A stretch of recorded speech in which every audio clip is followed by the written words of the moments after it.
কবর প্রতিদিন ডাক দিয়ে বলে আনা বাইতুদ দুধ। প্রত্যেকের কবর প্রত্যেককে ডেকে বলে, ও আল্লাহর বান্দা, জানো আমি পোকামাকড়ের ঘর, পোকামাকড়ের ঘর।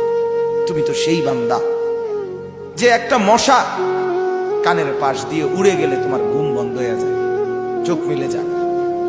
একটা মশার গুনগুন আওয়াজ সহ্য করতে পারো না। একবার কয়েল, একবার অ্যারোসোল, একবার মশারি, এরপরেও তুমি চাও যে একটা মশাও যেন আমার কানের কাছে গুনগুন না করে।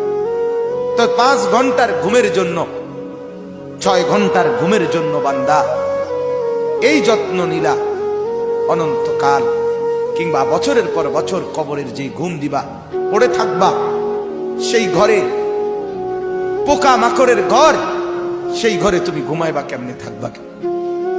আমার বাপ, আমি